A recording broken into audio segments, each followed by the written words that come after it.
네, 안녕하세요. 반갑습니다. 11월 26일 일요일 빙의 시작합니다. 미분양 무덤 대구 줄줄이 완파. 부산은 뭐 하는데? 미분양 무덤 아니었어? 대구 아파트 줄줄이 완판이라는 신문 기사가 있었습니다. 대구 아파트 무진장 많이 지어졌어요. 아파트 50만 개에서 70만 개로 바뀐 69만 개, 거의 70만 개로 바뀌는데 한 10년 세월이 걸렸는 것 같은데요. 부산도 무진장 지어졌죠. 93만 개. 자, 부산 근래에 분양했던 곳들 경남 아너스빌 시그니처 이렇습니다. 경쟁률 1위합니다. 전세대 미분양이었고요. 그 다음 센텀파크 SK뷰 같은 경우에도 경쟁률 좀 미약하죠. 예, 미분양이 조금 나오는 것 같은데요. 그 전에 잘 나갔던 곳도 있습니다. 대파인 광안, 비스타 동원 요 두 가지는 잘 나갔던 것도 있습니다. 저는 뭐 안 좋은 케이스만 보여드리는 게 아니고 가급적이면 다 보여드리려고 한다. 간혹 누락시킬 때도 있지만 정보가 취합되는 대로는 있는 그대로의 모습을 보여드리려고 한다. 야, 거기 인기 없는 데잖아. 미분양 무념 아니었어. 요 뉴스가 나왔는데요. 한 곳 인기 있는 곳 있었어요. 지하철 2개가 교차해서 지나가는 곳. 인기 있는 지역은 선방을 했고요. 아닌 지역은 이런 지역도 있거든요. 이거 한 900, 이거 아마 아시는 분 다 아시지 싶어요. 아파트 다 지어놓고도 후분양 하려고 했는데 분양을 한참이나 미루던 그곳. 막상 뚜껑을 열어보니 특공 결과인데요. 생각보다 그 결과가 안 좋았다. 한 900세대가 넘어 990세대 정도 되는 곳으로 알고 있는데, 이거 본 1차, 2차 이렇게 해도 별로 이게 소진될 가능성이 많지 않아 보입니다. 분위기 좋고 완판되는 분위기라고 하는데 대구 올해 18,000개 정도 분양할 수 있었어요. 분위기가 좋았다면. 근데 4,000개 정도 분양하는 선에서 그쳤거든요. 부산 또한 마찬가지. 자, 분양할 곳 줄줄이 남아있지만 올해 그 절반도 분양하지 못했다. 그래도 이 정도면은 많이 분양한 편입니다.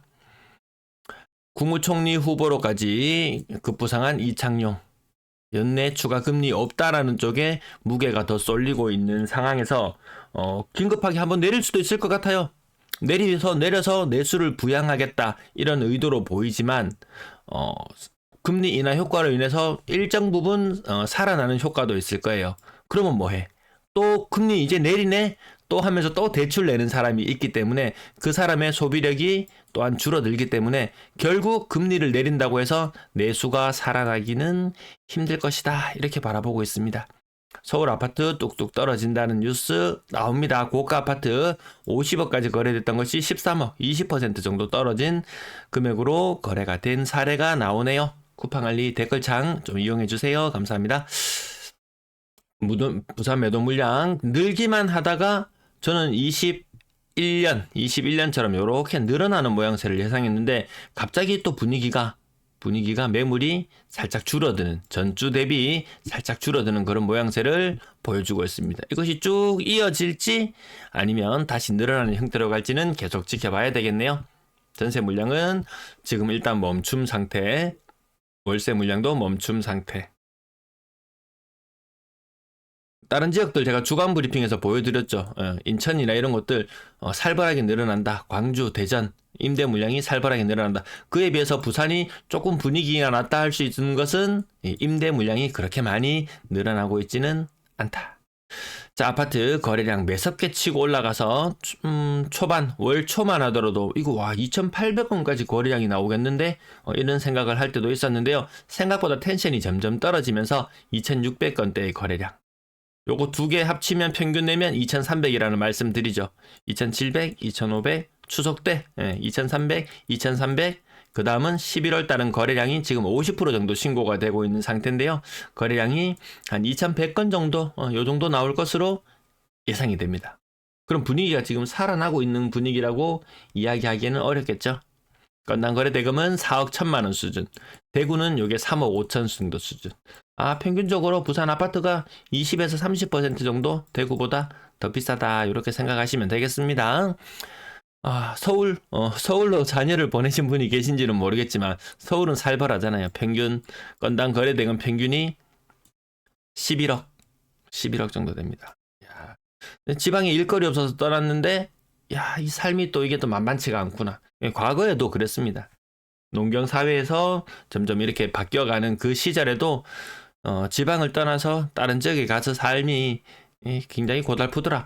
그뭐 소설 같은 데 보면 많이 나오는데 성남 이런 지역들, 성남 이런 지역들도 보면 과거의 이야기들이 재밌는 것들이 좀 있는 것 같았습니다. 자, 3억 미만 비중은 40% 정도고요. 고가 아파트 거래량 지금 절반 정도 되었다고 하면 다시 요 정도 한 330건 정도 나온다고 치면 이 거래량 떨어지죠. 가격도 좀 고가의 아파트들 아까 서울 뉴스 보셔서 아시겠지만 가격도 좀 빠지고 거래량도 좀 빠지고 있다. 분양권 거래량은 지난달 대비 조금 모자란 그런 상태. 전세 거래량 2년 전과 비슷하면 됩니다. 2년 전과 비슷한 수준까지는 올라가집니다. 거의 다 마무리 다 되어 가지만 뒤늦게 신고되는 건수들 한 20% 정도 추가되면은 2년 전과는 비슷한 수준까지 올라오는 것 같습니다. 지난달보다는 조금 줄어드네요. 전세 거래가. 전월세 비중도 계속 좀 떨어지고 있습니다. 건당 전세 대금은 좀 많이 빠졌습니다. 금리 올린다고 시작한 8월 달 이후 한 2달 정도 지나면 금리 오른 효과가 이렇게 나타난다고 하는데요. 조금 빠져있다. 연초보다 전세 가격이 조금 빠져있는 그런 상태다. 실거래 가격 짚어볼게요. 삼익빛이 아이고 워낙 고층으로 올린다는 뉴스 여러분도 종종 접하고 계시겠죠? 테넌바움 오늘 7건 정도 거래가 있었는 것 같은데요. 요것들이 거래량을 조금 더 많게 보이게 만드는 그런 착시도 살짝 만들어냅니다. 자, 테넌바움 7건의 실거래 가격 확인했고요. 나머지 고가의 아파트들 생각보다는 거래가 줄어드는 것 같지만 그래도 거래가 잘 되고 있는 편. 동네 레미안 아이파크 계속 요철만 만들어내지 치고 나가고 있는 모습을 그 어떤 것도 보여주고 있지 않다. 살짝 여기 화명 롯데캐슬 가이죠. 한번 최고 높았을 때 가격 어느 정도 수준인가요? 이게 8억 8천. 8억 8천 수준까지 갔다가 7억 1천, 뭐 6억 7억, 6억 3천, 6억 3천 요 정도는 아마 거의 직거래나 요런 건이었지 싶고요. 저층이거나 뭐 그런 것들 맞물렸을 거고 한 7억 정도 수준까지 빠졌던 것이 지금 한 7억 7천 이 정도면 한 10% 정도 올랐다. 저점 대비. 요 표상에는 20%로 보이지만 뭐 많게 잡으면 20%, 작게 잡으면 10%, 평균적으로 한 15% 정도 반등, 아주 저점 대비 그 정도의 느낌, 거기서 머무르고 있는 수준. 그래서 고점 대비로 보면은 이 정도면 많이 회복한 편입니다. 자, 그 외 지역들 차트만 이렇게 빠르게 보고 지나갑니다. 계속 이렇게 대연 롯데캐슬 레전드처럼 이렇게 요철만 만들어내지 치고 올라가는 현상이 계속해서 보이지 않는다. 일부 조금 치고 올라가면 또 그 다음 거래는 조금 빠지고 그나마 또 내가 만약에 골라서 들어가야 된다. 약간 투자성도 약간 바라본다 하면은 하여튼 뭐 센 놈을 따라가는 게 맞는 것 같습니다. 그러기에는 자금력이 좀 부족하면 현실적으로 접근하는 것이 맞습니다. 자, 중위 연령이 지금 45세, 뭐 46세 이렇게 되죠. 10년 후에 중위 연령은 50세. 10년 후에 세대 수도 꺾이는 그 시점. 주택 한번 사면 평균 보유 기간 뭐 10년 이렇게 잡는데요. 뭐 투자용으로 2년, 4년 이렇게 뭐 돌릴 수도 있겠지만 자, 10년을 바라보고 투자를 한다면 야, 부동산이 과연 유망한가? 거기에 대해서는 늘 저는 물음표를 남기는 그런 상태입니다. 자, 10년 후에 중위연령 50대가 됩니다. 그때 돼서 20년, 30년 주담대 받아서 감당이 되겠습니까? 자, 대다수의 아파트 가격들 5억대 중반대도 크게 치고 나가는 모습 보이지 않는다 라는 부분까지 매번 짚어드리고 있습니다. 특이점이 없다. 부동산 시장이 특이점이 없다. 그것이 지금 특이한 현상이다. 다음 말씀까지 전해드리면서 오늘 내용 여기까지 좀 줄일까 합니다.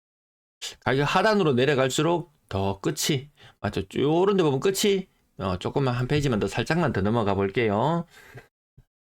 대다수가 가격이 낮아질수록 더 힘이 없는 모습을 더 많이 목격하게 된다. 여기까지 실거래 가격 짚어봤습니다. 월세 거래가 괜찮게 월세 거래가 제법 괜찮게 많이 이루어졌네요. 그렇다고 가격이 치고 올라가진 않는다. 그렇다고 확 꼬꼬라진 것도 아니다. 이 보증금 수준을 보면은 이렇게 보증금 수준이 올라가 있으니까 2천만 원 정도 더 비싸고 여기 한 6만 원 정도 떨어져 있고 그 선순에서 계속 움직이고 있더라. 임대 거래 생각보다 부산은 괜찮게 잘 되고 있다. 오늘 여기까지 마칩니다. 시청 감사합니다.